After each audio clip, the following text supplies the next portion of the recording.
नमस्कार मित्रों, मैं अपने YouTube चैनल एक्सेल ट्यूटर्स में गर्मजोशी के साथ आपका पुनः हार्दिक स्वागत करता हूं। हम लोग भारतीय राष्ट्रीय आंदोलन पढ़ रहे हैं। भारतीय राष्ट्रीय आंदोलन में हम लोग उदारवादी चरण को पढ़ चुके हैं। हम आज जो गर्मपंथी चरण है उसके अंतर्गत जो गर्म दल के जो नेता थे, प्रमुख नेता थे, बिपिन चंद्र पाल, बाल गंगाधर तिलक, अरविंद घोष आदि, उनको एक एक कर पढ़ेंगे। आप यूपीएससी प्री दे रहे हैं, बीपीएससी दे रहे हैं प्री, या जिनका ऑप्शनल हिस्ट्री है, या एनडीए या अन्य प्रतियोगी परीक्षाओं की तैयारी कर रहे हैं, उसमें लाला लाजपत राय से संबंधित प्रश्न पूछे जाते हैं। और जो प्रश्न पूछे जाते हैं या आगामी परीक्षाओं में पूछे जाएंगे उसको हम लोग आज पढ़ेंगे। मेरा प्रयास रहता है कि आप तक जो वीडियो पहुँचे वह परीक्षाओं के ध्यान में रखकर बनाया जाए।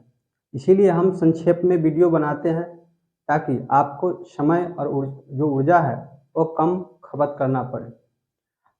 हम लोग जो एग्ज़ाम है उसके अकॉर्डिंग अपनी पढ़ाई करेंगे।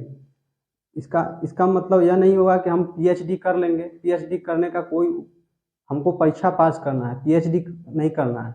इसीलिए हम लोग जो परीक्षा में जो पूछे जाएंगे उसी को सिर्फ देखेंगे। नहीं तो अगर लाला लाजपत राय को पढ़ाया जाए तो 4-5 दिन पढ़ाने के बाद भी जो उनका व्यक्तित्व है वह बहुत व्यापक है, वह बहुत बड़ा टाइम लग जाएगा। इसीलिए जो परीक्षा में जो पूछे जाते हैं उसको हम लोग सिर्फ देखेंगे या पूछे जाएंगे उसको पढ़ेंगे।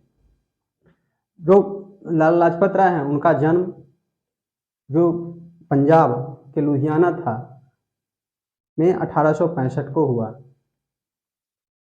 उनके जो राजनीतिक गुरु थे वह जो विश्वविख्यात जो बौद्धिक नेता हुआ जोसेफ मेजनी था। वही जोसेफ मेजनी जिसने इटली के एकीकरण के लिए जो वहाँ का बौद्धिक जनता था उसमें बौद्धिक चेतना का निर्माण किया। वहाँ के युवाओं को जो इटली का गौरव था, जो उज्जवल इतिहास था, उसके प्रति उसको याद दिलाया और जो राष्ट्र के प्रति अपना कर्तव्य है उसके लिए उसे आह्वान किया। उसने यंग इटली में, अपनी पुस्तक यंग इटली में उसने जीवन का उत्सर्ग ही राष्ट्र की सेवा है को कहा। और जिस व्यक्ति का इतना बड़ा गुरु हो उसमें स्वाभाविक है कि जो राष्ट्र के प्रति समर्पण है, जो राष्ट्र के प्रति कुछ करने और मरने की जो जिज्ञासा है वह लाला लाजपत राय में देखने को मिलता है। और उस वक्त अपने राष्ट्र के प्रति कुछ करने के जो उनमें जज्बा था उसके लिए उनका जो सबसे उपयुक्त उस परिस्थिति में जो मंच बुझाया वह कांग्रेस था। और इसीलिए वह राष्ट्र के प्रति जो अपनी दायित्व था उनके निर्वहन के लिए, भारतीय राष्ट्रीय आंदोलन को तेज करने के लिए या अंग्रेजों से भारत की मुक्ति के लिए उन्होंने 1888 से ही कांग्रेस के सम्मेलन में भाग लेना प्रारंभ कर दिया था। वे राजनीतिक क्षेत्र तक ही सीमित नहीं थे, वे जो भारत का अतीत का जो सांस्कृतिक गौरव था, जो उपलब्धियां था, उसमें तो उनका अगाध नाज था, अभिमान था उस पर। लेकिन उन्होंने भारतीय समाज में सुधार के लिए जो पश्चात विचार था, पश्चात जो कुछ अच्छे चीज थे उसको भी उन्होंने आत्मसात स्वीकार किया। जैसे आप देखेंगे कि वह कट्टर आर्य समाजी थे, लेकिन फिर भी उन्होंने 1886 में हंसराज के साथ मिलकर लाहौर में दयानंद एंग्लो वैदिक स्कूल की स्थापना की। फिर जब बंगाल विभाजन के बाद देश में विभिन्न जगहों पर जो स्वदेशी आंदोलन का प्रसार हुआ उसमें वो कहाँ पीछे रहने वाले थे, उनके लिए यह बहुत बड़ा अवसर था।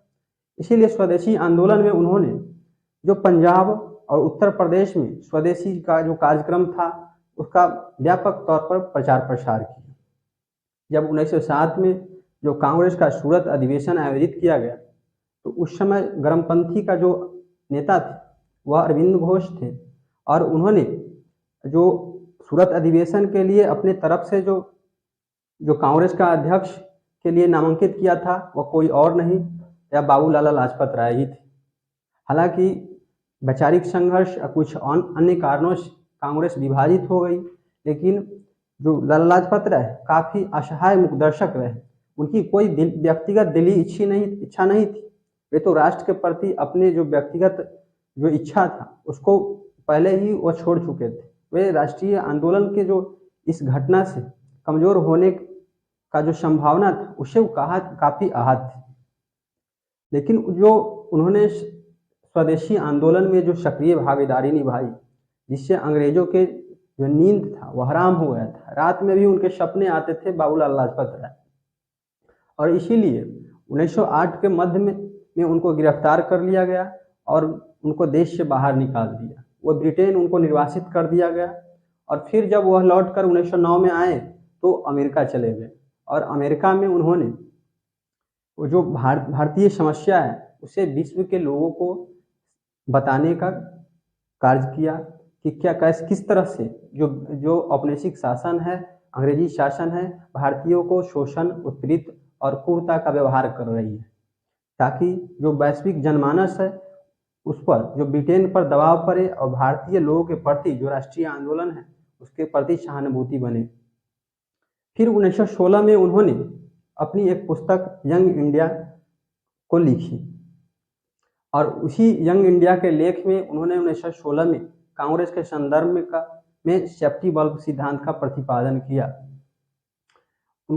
और उन्होंने इसी लेख में आगे कहा कि जो यह कांग्रेस है या डफरिन तत्कालीन वायसराय था उसकी दिमाग की उपज थी, क्योंकि जो उस समय भारतीय समाज के विभिन्न वर्गों में जो अंग्रेजों के प्रति आक्रोश, असंतोष, जो शोषण वह कर रहा था उसके प्रति जो विभिन्न वर्ग था उसके प्रति असंतोष था, आक्रोश था। जो 1857 की क्रांति हुई थी उसके बाद पुनः एक बार जो यह आक्रोश था वह विस्फोट लेने के कंगार पर पहुंच गया था, और डफरिन चाहता था कि जो ऐसी कोई विस्फोट नहीं हो, इसीलिए उसने एओ ह्यूम के साथ मिलकर एक कांग्रेस नामक संस्था बनाई ताकि जो भारतीय का असंतोष वह बाहर आ सके। आप देखेंगे कि सेफ्टी बल्ब क्या है, जो आज खाना पकाते हैं प्रेशर कुकर होता है, जब उसमें प्रेशर बनता है ज़्यादा तो क्या होता है, सीटी लग जाता है ताकि जो उसका जो दबाव है वह बाहर निकल जाता है और कोई विस्फोट ना हो। तो यही सेफ्टी बल्ब सिद्धांत था, उन्होंने दिया था। फिर 1920 में उनको सर्वसम्मति से जो कलकत्ता में कांग्रेस का विशेष अधिवेशन बुलाया गया था, वहाँ सर्वसम्मति से उनको अध्यक्ष चुन लिया गया, और यह अधिवेशन काफ़ी महत्वपूर्ण था। इसमें असहयोग से संबंधित प्रस्ताव था उसको स्वीकार किया गया था कांग्रेस के द्वारा, और जो कांग्रेस थी उसने पहली बार जो देशी रियासतें थी, राजे महाराजे, उसके प्रति अपनी नीति को घोषित किया था इसी अधिवेशन में। वे इसके अतिरिक्त जो मजदूर की समस्या थी, मजदूरों की जो हालत, उसके लिए भी बहुत चिंतित थे, और उन्होंने 1920 में जो अखिल भारतीय जो संस्था बनी, श्रमिक संगठन एटक, उसके प्रथम अध्यक्ष हुए और एम.एन. जोशी उसका सचिव हुए। लेकिन असहयोग आंदोलन चौरा चौरी घटना के बाद वापस लिए जाने के बाद उन्होंने जो स्वराज पार्टी बनी थी, जो चित्तरंजन दास और जो मोतीलाल नेहरू के साथ मिलकर उन्होंने स्वराज पार्टी बनाई, और 1923 और 1926 में जो केंद्रीय विधान परिषद था उसमें स्वराजवादियों का नेतृत्व किया। इसी संदर्भ में आप देखेंगे जो भारत शासन अधिनियम 1919 था, जिसमें उत्तरदायी सरकार का वादा किया गया था, और इस जो 1919 का भारत शासन अधिनियम था उसमें एक प्रावधान था कि आगामी 10 वर्षों में भारत में जो संवैधानिक स्थिति की समीक्षा के लिए एक आयोग गठित किया जाएगा, और यह आयोग जो 2 वर्ष पहले ही 1927 में नवंबर में ब्रिटिश सरकार के द्वारा गठित कर दी गई, और यह आयोग जब 3 फरवरी 1928 को भारत पहुंचा तो भारत के राजनेताओं ने इसका व्यापक विरोध किया, काला झंडे दिखाए। यह क्या था, इसको हम आगे के क्लास में वीडियो में इसको पूरा विस्तृत रूप से चर्चा करेंगे। और जब इसका व्यापक विरोध देश के विभिन्न हिस्सों में हो रहा था तो लाला लाजपत राय कहाँ इसमें पीछे रहने वाले थे। उन्होंने भी जो लाहौर में जब साइमन कमीशन पहुंचा तब वहाँ लाहौर में 30 अक्टूबर जो 1928 था उस दिन उन्होंने साइमन कमीशन का विरोध किया। एक जुलूस का नेतृत्व करते हुए उन्होंने साइमन गो बैक, साइमन वापस जाओ के नारे लगाए, और इससे कुपित होकर जो अंग्रेज अधिकारी थे, जो स्कॉट मॉरिसन उस समय पुलिस अधीक्षक था और सैंडर्स जो उस समय पुलिस उप निरीक्षक था, उसने बर्बरतापूर्वक उनका लाठी से प्रहार किया, जिसके कारण 17 नवंबर 1928 की उनकी मृत्यु हो गई। और जिस समय प्रहार किया जा रहा था लाठी में, उसी समय उन्होंने श्राप दिया था या नारा दिया था, जिस तरह से जो श्रवण कुमार के माता पिता ने दशरथ को श्राप दिया था, उसी तरह उन्होंने भी यह श्राप दिया, नारा दिया कि मेरे शरीर पर एक एक लाठी जो अंग्रेजी साम्राज्य है उसका जो कफन है उसमें कील साबित होगी। और यह कुछ ही वर्षों में सच साबित हुई, जब 15 अगस्त 1947 को उसको भारत छोड़कर जाना पड़ा। उन्होंने अपने विचारों विभिन्न पत्रिकाओं के माध्यम से, पुस्तकों के माध्यम से भी प्रसारित किया। जैसे आप देखेंगे कि उन्होंने जो अनहैप्पी इंडिया है उस पुस्तक की रचना की और अपने विचार पंजाबी, वंदे मातरम और पीपुल्स नामक ये पत्रिका है, उनके माध्यम से उन्होंने पूरे भारत में फैलाया। हालांकि उनकी मृत्यु हो गई, लेकिन उन्होंने जो क्रांतिकारी युवाओं का एक जो फौज तैयार कर दी थी, जिसने जो राष्ट्रीय आंदोलन की जो मशाल थी उसको आगे ले जाने का काम किया गया। इसका सर्वोत्कृष्ट उदाहरण भगत सिंह था, जो अपने को बहुत उनका सम्मान करते थे, आदर्श मानते थे, और इसीलिए प्यार से लोग उनके जो भारतीय राष्ट्रीय आंदोलन में या उनका जो सामाजिक सांस्कृतिक जो भारत में योगदान रहा, उसीलिए जो भारत के लोग हैं उनको प्यार से जो शेरे पंजाब या पंजाब केसरी कह के बुलाते हैं। आइए हम लोग एक नज़र में इसको भी देख लेते हैं। तो उनका जन्म 1865 में कहाँ हुआ था? लुधियाना में। यह बीपीएससी पूछा है सीडीपीओ में कि लाला लाजपत राय का जन्म कब हुआ था, तो 1865 में। कहाँ हुआ था? लुधियाना में। इनके राजनीतिक गुरु जोसेफ मेजनी था। यही जोसेफ मेजनी ने पूछता है कि किस संस्था की स्थापना की थी, तो यह यंग इटली की स्थापना की थी।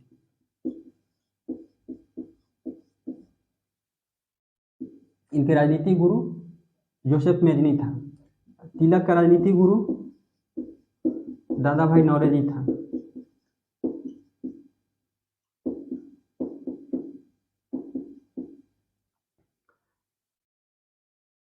गांधी का गोपाल कृष्ण गोखले।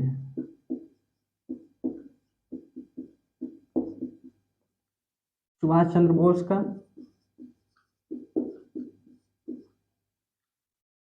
सुभाष चितरंजन दास।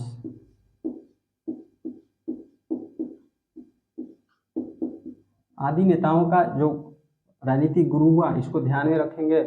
परीक्षाओं में भी, परीक्षा में पूछा गया है और आगे भी पूछा जा सकता है। और इन्होंने 1886 में लाहौर में जो हंसराज और लाला लाजपत राय ने मिलकर दयानंद एंग्लो वैदिक स्कूल की स्थापना, डीएवी जिसको शॉर्ट फॉर्म में कहा जाता है, पूछता है कि दयानंद एंग्लो वैदिक स्कूल की स्थापना कहाँ किया गया था, तो लाहौर में किया गया था। कब किया गया था, तो 1886 में किया गया था। और किसने किया था, तो हंसराज और लाला लाजपत राय ने। उसी तरह इन्होंने 1888 पूछता है कि कांग्रेस में कब भाग लेना शुरू किए, तो यह 1888 के बाद कांग्रेस में भाग लेना शुरू की। और स्वदेशी आंदोलन जब 1906 में पूरे भारत में फैल रहा था, तो इन्होंने पंजाब में और उत्तर प्रदेश में अजीत सिंह, भगत सिंह के चाचा के साथ मिलकर स्वदेशी आंदोलन का प्रचार प्रसार किया। पूछता है कि स्वदेशी आंदोलन का प्रसार पंजाब और उत्तर प्रदेश में किसने किया, तो लाला लाजपत राय ने। पूछता है कि लाला लाजपत राय ने स्वदेशी आंदोलन का प्रसार किन क्षेत्रों में किया था, तो यह पंजाब और उत्तर प्रदेशों में। जब सूरत अधिवेशन हुआ 1907, तो उस समय अध्यक्ष पद के लेकर जो विवाद हुआ, उदारवादियों का नेता जो था वो फिरोज शाह मेहता था, गर्मपंथी का नेता अरविंद घोष था, और जो उदारवादी का उम्मीदवार था वह रासबिहारी घोष था, और जो गर्मपंथी का जो अध्यक्ष का उम्मीदवार था वह लाला लाजपत राय थे।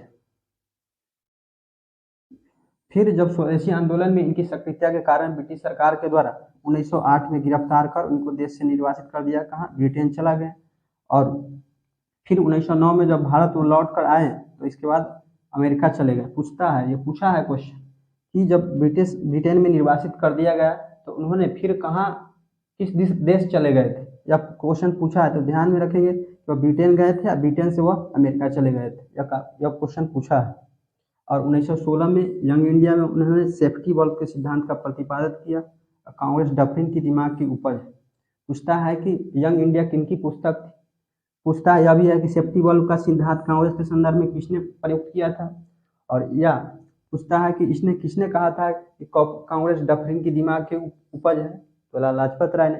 यह भी पूछ सकता है कि लाला लाजपत राय ने कांग्रेस के संदर्भ में क्या कहा था, तो यह कांग्रेस डफरिन की दिमाग की उपज है। इसको ध्यान में रखें, दोनों तरफ से पूछ सकता है। 1920 के अधिवेशन पूछता है कि इसकी अध्यक्षता किसने की थी, तो लाला लाजपत राय ने की थी।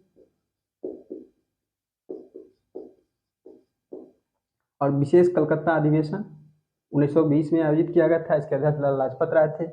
विदेशी रियासतों के प्रति कांग्रेस ने अपनी नीति स्पष्ट की थी और इसी अधिवेशन में असहयोग से संबंधित प्रस्ताव जो गांधी ने स्वयं प्रस्तुत किया था।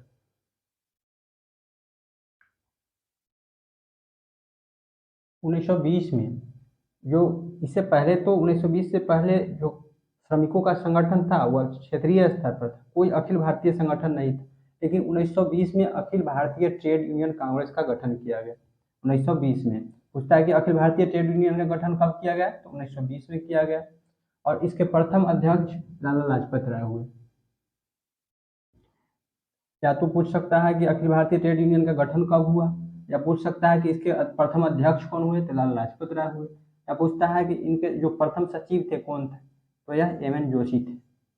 ये सब क्वेश्चन को ध्यान में रखेंगे, पूछता है क्या। फिर उन्होंने असहयोग आंदोलन के बाद त्यागपत्र दे दिया और चित्तरंजन दास और मोतीलाल नेहरू के साथ मिलकर स्वराज पार्टी बनाई। पूछ सकता है कि स्वराज पार्टी के संदर्भ में इनमें से कौन से नेता जो संबंधित थे, तो उसमें आपको ऑप्शन दिया जा सकता है और उसमें लाला लाजपत राय को भी रखा जा सकता है, तो इसको ध्यान में रखेंगे। फिर 1923 में और 1926 में जो केंद्रीय विधान परिषद था उसमें स्वराज पार्टी की तरफ से इन्होंने प्रतिनिधित्व किया, उसकी सदस्यता ग्रहण की। साइमन कमीशन नवंबर, एक संवैधानिक आयोग था, नवंबर 1927 में 2 साल पहले इसका गठन कर दिया गया था ब्रिटिश सरकार के द्वारा। और यह पूछता है कि कब ब्रिटिश सरकार के द्वारा गठन कर दिया गया था, 1927 के नवंबर 3 फरवरी 1928 को यह बम्बई पहुंचा था। पूछता है कि भारत में कब आया था, किस दिन आया, तारीख पूछता है, डेट पूछता है। और साइमन कमीशन जब आया तब इसको भारत में सभी जो राजनीतिक दल थे, नेता थे, वह एक स्वर में विरोध किया इसका। और इसी समय में लाहौर में इसका जो साइमन कमीशन पहुंचा, तो लाहौर में लाला लाजपत राय ने जो एक जुलूस का नेतृत्व करते हुए साइमन कमीशन का विरोध किया। साइमन गो बैक और साइमन वापस जाओ। इसका पूछता है कि वहाँ लाहौर में किस तारीख को इसका नेतृत्व किया था, बहिष्कार किया था। ये डेट पूछता है, काफ़ी महत्वपूर्ण है, 30 अक्टूबर 1908। समय स्थान पूछता है कि कहाँ उन्होंने बहिष्कार किया था, विरोध किया था, तो लाहौर। और उस समय जो स्कॉट मॉरिसन था वह पुलिस अधीक्षक था, जबकि सैंडर्स था वह पुलिस उप निरीक्षक था। और बाद में इसी को जो भगत सिंह हैं उन्होंने 17 दिसंबर 1928 को जो लाला लाजपत राय था उनकी मृत्यु का बदला इस सैंडर्स की हत्या करके लिया। 1928 में भगत सिंह, राजगुरु, चंद्रशेखर आजाद। पूछता है कि किनके मौत के बदले में चंद्रशेखर आजाद, भगत सिंह और राजगुरु ने सैंडर्स की हत्या कर दी, तो वह लाला लाजपत राय। और इनका जो लाठी से प्रहार किया गया था जिसमें बुरी तरह वह घायल हो गए थे, और इनका मृत्यु 17 नवंबर 1928 का हो गया। तो यह डेट पूछ सकता है, इसको ध्यान में रखें। पूछता है कि लाला लाजपत राय ने कौन सी पुस्तक लिखी, तो यंग इंडिया तो आपको बताया गया है, और इनकी एक और पुस्तक थी अनहैप्पी इंडिया था। प्रश्न इस तरह से रहेगा कि अनहैप्पी इंडिया किनकी पुस्तक है, तो लाला लाजपत राय की। लाला लाजपत राय ने कौन सी पुस्तक लिखी, तो अनहैप्पी इंडिया और यंग इंडिया। पत्रिका कौन थी, तो यह इन्होंने 3 पत्रिका, पीपुल, पंजाबी और वंदे मातरम का प्रकाशित किया। कौन कौन, पीपुल, पंजाबी और वंदे मातरम। और इनको शेरे पंजाब या पंजाब केसरी के नाम से भी जाना जाता है। क्वेश्चन पूछता है कि पंजाब केसरी किनको कहा जाता है या शेरे पंजाब किनको कहा जाता है। 4-5 ऑप्शन पंजाब के नेताओं को दे देगा, आपसे पूछेगा कि इनका चयन करें, तो इसको ध्यान में रखेंगे। और जब उन पर लाठी से प्रहार किया गया था तो उन्होंने कहा था कि मेरी शरीर पर पड़ी एक एक लाठी अंग्रेजी साम्राज्य के ताबूत में कील साबित होगा। तो यह पूछता है कि यह किसने कहा था, किसके प्रतिरोध में कहा था, इसको ध्यान में रखें। तो अतः इसी तरह जो अगले वीडियो में हम अरविंद घोष का कुछ कार्यों, उनके जो संबंधित तथ्य हैं उसको देखेंगे। अतः आप हमारे YouTube चैनल पर बने रहें, ज़्यादा से ज़्यादा सब्सक्राइब करें, शेयर करें, लाइक करें, कमेंट करें। अगर कोई प्रश्न है तो हम हमारे पास भेजें, हम उसका जवाब देंगे। धन्यवाद।